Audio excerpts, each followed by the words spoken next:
Israel Hamas जंग की चर्चा हम कर रहे हैं और अब हम आपको बताते हैं कि इजरायली डिफेंस फोर्सेस जब ये कहते हैं कि वो अपने ग्राउंड ऑफेंसिव यानी सीधे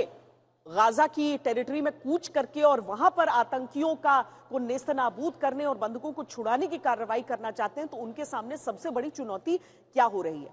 वो चुनौती है इस तरह के टनल्स जो गाजा में जमीन के नीचे, यानी जहां पर इस समय आप ये टेरर टनल देख रहे हैं, इसके 30 मीटर ऊपर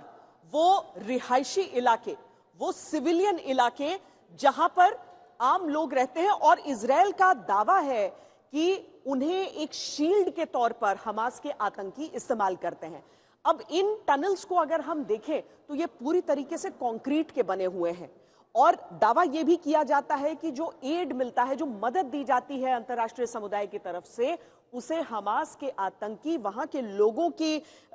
जो भलाई है उसके लिए इस्तेमाल नहीं होने देते हैं, बल्कि वो इस्तेमाल उसका करते हैं इस तरह के सुरंगों के निर्माण के लिए। एक समय था जब इससे स्मगलिंग भी होती थी, लेकिन बाद में धीरे धीरे आतंक फैलाने के लिए इसका ऐसा इस्तेमाल होने लगा कि इसे टेरर टनल भी कहा गया। इसे एक तरह से समझिए गाजा मेट्रो भी कहा जाता है। 500 किलोमीटर दावा है कि इसकी लंबाई है, पूरे गाजा पट्टी में ये फैला हुआ है। 2021 में इजरायली फोर्सेस ने आक्रमण किया था और उनकी तरफ से कहा गया था कि नष्ट कर दिया गया है इस नेटवर्क को, लेकिन हमास के एक आतंकी नेता ने कहा कि नहीं, केवल 5% ही नष्ट करने में वो कामयाब हुए। अब जब इस तरह का एक टनल रहता है, आप देखिए मेरे पीछे ये टनल से एक हिस्सा आता है, बीच में कुछ हिस्सा ऐसा खुला हुआ आता है, इससे आगे फिर रास्ते अलग अलग हिस्सों में मुड़ जाते हैं और वो पूरे के पूरे क्षेत्र को कवर कर लेते हैं। आतंकी इसके नीचे बेरोक टोक मूव कर सकते हैं, क्योंकि अगर 30 मीटर की ऊंचाई इसकी छत से रहती है,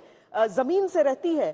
तो उसका सीधा मतलब है किसी भी तरह का बॉम्ब इस पर असर नहीं डाल सकता है। अब इजरायली फोर्सेस जब इसमें एडवांस करेंगे तो एक तो डर है, अगर आप वो सक्रिय उसको देखें, प्रवेश द्वार को इस टनल के देखें, तो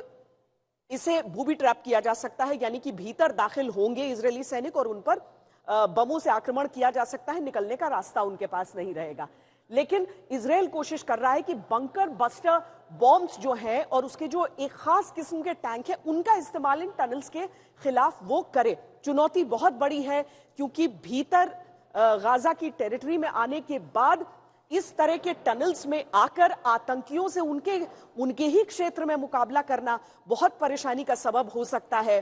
जो दावा इजराइल की तरफ से है कि इसके ऊपर जिन लोगों का घर है उनको बाहर भी नहीं जाने दिया जा रहा है, ताकि वो एक ढाल के तौर पर रहे इन आतंकियों के, तो उन्हें आगे बढ़ने से भी, यानी कि जिस दिशा में कहा है इजराइल ने कि आप निकल जाइए, वहां जाने से भी रोक रहे हैं हमास के आतंकी। और इन सारी चीजों के बीच इजराइल की सेना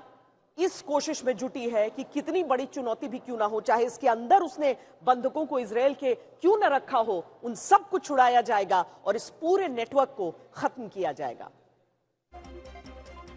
पूरी दुनिया की नजरें इस बात पर हैं कि अब अगला कदम क्या होने वाला है और ये युद्ध आखिर कब तक चलेगा।